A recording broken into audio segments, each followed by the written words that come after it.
Bem, meus queridos, na PowerPoint de aula de hoje nós vamos falar sobre a ética medieval e tentar mostrar como que o pensamento moderno herdou algumas reflexões medievais, principalmente dentro dessa ordem e dessa ótica da ética. Bem, aqui nós vamos falar sobre o nascimento da ética cristã. É importante perceber e relembrar que ao falar do nascimento da ética cristã, nós estamos falando de um período em que o cristianismo começa a entrar em destaque. E podemos associar isso ao século IV, quando Roma adota a religião cristã como sua religião oficial. E se nós estamos falando de uma ética medieval, nós estamos pensando de uma Europa. E lembrar que a Europa era o reduto desse império romano.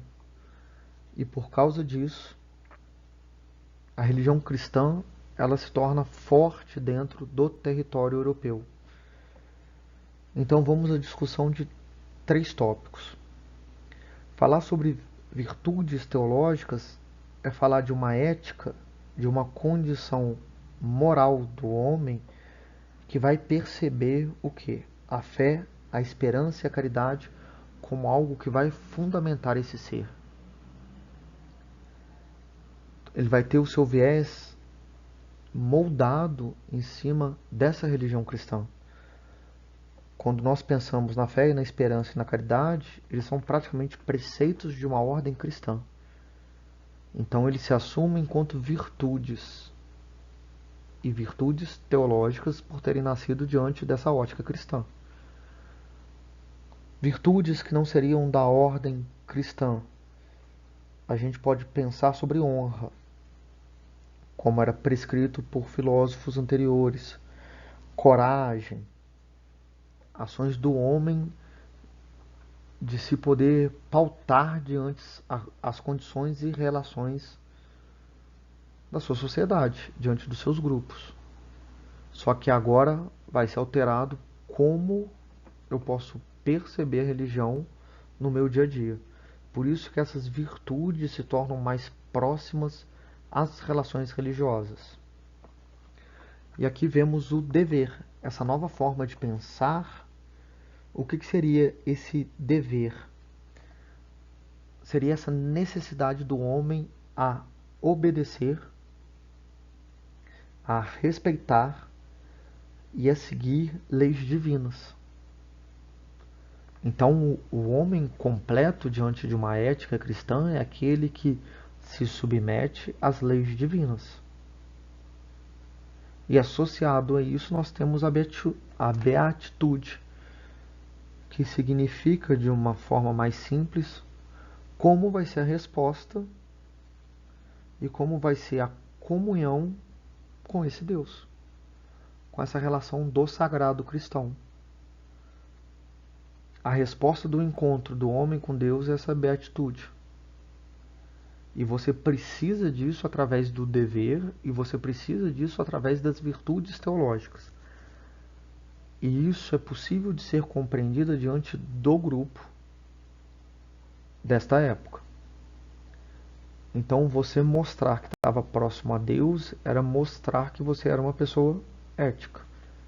Era uma pessoa que vivia em harmonia em sua sociedade, em seu grupo. E aqui nós vamos falar da contribuição agostiniana. Só como parêntese, é importante ressaltar que essa contribuição ela vem de uma influência do neoplatonismo, que ela vai se basear em algumas questões, alguns pensamentos que Agostinho teve. Como, por exemplo, diante dessa ótica cristã, se Deus é tão bom, como explicar a origem do mal? E ele vai tentar responder essa pergunta falando sobre a vontade. O que seria a vontade? Da mesma forma que a razão, a vontade, ela vem de algo do homem, de um ímpeto do homem. E a partir desse ímpeto é possível as transgressões. E com essas transgressões o mal ocorre. E pela própria teologia cristã, nós temos o livre-arbítrio. Deus é bom, ele fez todo o bom no mundo, mas o homem é livre para ter em si a sua consciência sobre o mundo ou suas vontades sobre o mundo. Então, nesse sentido, o mal não é Deus, o mal é o homem. O mal é um homem que, diante de toda a benevolência de Deus, ele escolhe ser mal. É uma forma de racionalizar o pensamento cristão e usar e interpretar as virtudes do homem diante desses pressupostos cristãos. Então nós vemos de uma forma clara como que se racionaliza apropriações religiosas. E aqui nós vemos muito essa relação da graça. A graça significa o quê? O Deus. O Deus sendo bom, o Deus sendo uma figura que garante a prosperidade do homem, que garante as vontades do homem, mas o homem só colhe essa graça se ele aproximar diante das atribuições ou das vontades divinas. Deus é o elemento presente, que de acordo com a escolha do homem, ele vai se afastar de Deus, se tornando algo que é mal, algo que é perverso. E aí essa percepção de bem e de mal, ela dá diante da percepção do homem, da ação do homem. E o Deus continua ainda assim, essa figura do sagrado continua ainda assim sendo aquela figura pura, boa. Por isso que Agostinho é importante para fazer essa relação entre essa observação entre o que seria o sagrado e o mundano. Ele observa o sagrado sendo algo que impera sobre os homens.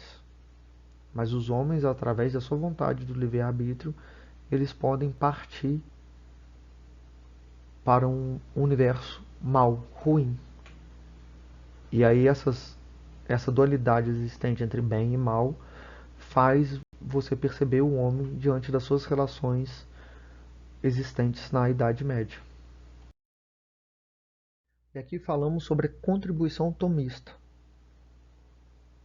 que vai ter seu pensamento diante das características da escolástica. O que ele tentava descrever? Uma lógica pela fé. O que seria isso?